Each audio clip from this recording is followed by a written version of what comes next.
It's time for Hot Topics on the Rocks with Alexander.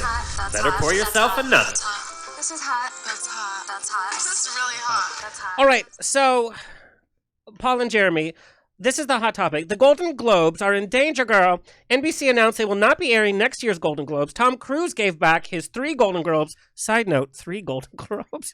For what, Top Gun? PR reps and studios are boycotting the Golden Globes left and right because of their lack of diversity in voting members and because of the last couple of years of non-representation of minority groups in all of the categories. Here's the hot topic. Has cancel culture gone too far? Should we make this a learning opportunity and work with them before boycotting? And I want to get the opinion of 2 white guys.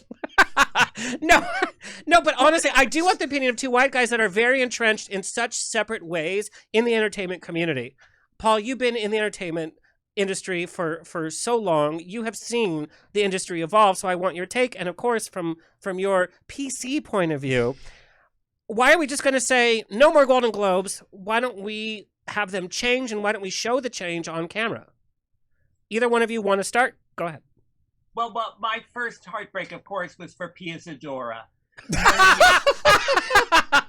Girl, that's the world's greatest heartbreak. Globes moment of all time.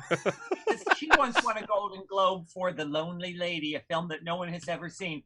And I thought, okay, you need an award that pretty much anyone can get if you bribe the judges. Well, that's a good point. And then I thought maybe they should just not have the awards and only have the party. Have it exist. That's the best part. No shows. Just let all the celebrities get drunk.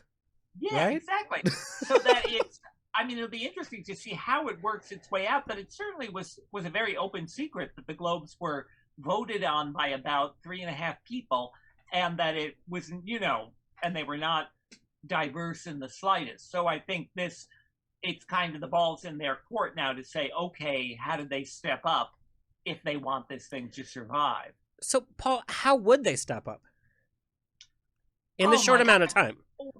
The Academy has made a concerted effort to recruit a far younger and far more diverse membership, and that's actually paying off. And you can see it in the nominations, that there are far more people of color, far more independent directors, far more female directors being nominated. There's an enormous way to go, but that it's evident that the effort is underway. I don't know how the Globes would go about it because they seem to, meet for about 15 minutes a year. So it's strange. It's also, I think sometimes it's a little weird when people put such emphasis on a silly award show. You think, okay, all representation matters, but there's a silliness there where you think, no, that needs to be corrected, but I don't know if it's essential, and if it goes away, whether that will be some genuine heartbreak. What's next? The People's Choice Awards. So it's a tough one. I don't know how that organization ever came to be. So I guess you'd have to really study their bylaws and who's allowed in, and how they could open that membership up, because I think that's where change happens. It's not just in window dressing. It's in saying, no, you need to have everyone everywhere, that it's not just a statement to the media. So, yeah, I'm not sure how they go about that. Jeremy? Well, I'm way too close to the situation. Why do you think I asked this hot topic? I think, to go back to your original question, I think there's a fine line between cancel culture and holding people accountable for discriminating against marginalized communities. And that's the very PC answer you were looking for, right? It's what you expect from GLAAD, right? Yeah. Exactly. I think they have to blow everything up and start over. I think they have to... they were saying stuff like, oh, well, we're going to make an effort to recruit 13% more membership, and most of them will be black because we had no black members for 2 decades. For 2 decades, no black members. I have to tell you, I didn't even know that, by the way. Yeah, and I think, although they have not been transparent, and like you said, Paul, it's been an open secret that they weren't the most legitimate organization, and there's something like 8 decades they've been around, the Hollywood Foreign Press Association. I think it was a shock when the LA Times broke up in the story that they had had no black members for 2 decades. It was eye-opening. Yeah, I mean, that's a pretty shocking stat right there, right? Maybe, people that are Hollywood insiders knew that, but I don't think most people knew that. Nope. Because most people aren't paying attention and don't really care. And so I think what it needs to be, and I think the HFPA and the Globes can come back. It just has to be a radical rethinking about inclusivity, right? It's almost emblematic of where all of Hollywood needs to go, which is, an inclusive place that really reflects the world we live in. And for this insular, secretive organization to get to that place, they have to create a new foundation that starts with inclusivity at its base.